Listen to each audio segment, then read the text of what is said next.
वो ऊपर देख लेता है और जैसे ही वो ऊपर देखता है उसके होश उड़ जाते हैं। जो फेस देखता है वो बहुत ही भयानक और अजीब था। इतना ज्यादा वाइट और पेल फेस उसने आज तक अपनी जिंदगी में कभी नहीं देखा था। उसके फेस को देखते ही वहां से बहुत तेज से भागा, अपने घर पहुंचा, लेकिन पूरी कोशिश करने के बाद भी वो उस लड़की को अपने दिमाग से निकाल नहीं पा रहा था, उस फेस को अपने दिमाग से निकाल नहीं पा रहा था। कुछ दिन बाद वो अपने ओल्ड रूटीन में तो चला जाता है, लेकिन उस लड़की को अपने दिमाग से निकाल नहीं पाता है। उसे हर बार हर समय ऐसा लगता है कि उसके साथ कोई है। एक प्रेजेंस फील होने लगी थी उसे। ऐसे ही एक रात जब वो बेड पे सो रहा था तो उसे ऐसा लगता है कि उसका ब्लैंकेट किसी ने बहुत तेज से नीचे खींचा, लेकिन जब वो उठ के देखता है तो वहां पर कोई भी नहीं था। उसके आसपास तो कोई नहीं था, लेकिन थोड़ा सा सर उठाने पर उसे ऐसा दिखता है कि एक लाल परछाई उसके सामने से गुजर रही है और विंडो से बाहर कूद जाती है। उसे अपनी आंखों पर विश्वास नहीं हो रहा था। उसे लग रहा था कि वो पागल हो चुका है। तभी वो अपने आंख को फोर्सफुली बंद करता है और सोने का ट्राई करने लगता है। लेकिन होता है ना कि कई बार अगर आपको नींद नहीं आ रही है और आप आंख बंद कर रहे हो तो आंख पूरी तरीके से खुलने की कोशिश करती है, और थोड़ी देर बाद नक्की के साथ यही होता है। उसकी आंखें खुल जाती हैं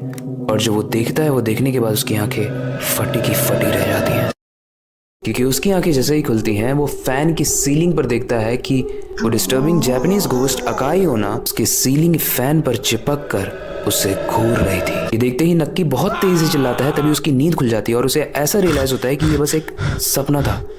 वो थैंक गॉड कहता है और अपना दिन वापस से शुरू करता है। लेकिन समय के साथ ये एक्सपीरियंस, ये टॉर्चर और ज्यादा बढ़ने लगता है नक्की के साथ। उसे ये डर था कि जिस तरीके से बाकी के लोग गायब हुए हैं जिन्होंने भी अकाई ओना को देखा है, वैसे ही कहीं नक्की भी गायब ना हो जाए। एक रात वो डीप थिंकिंग में था, तभी उसका गेट खुलता है और जैसे ही वो गेट खुलता है वहां से कोई आता नहीं है, बस अपने आप गेट खुल रहा है। जैसे ही नक्की वहां पर जाके खड़े होता है वो देखता है कि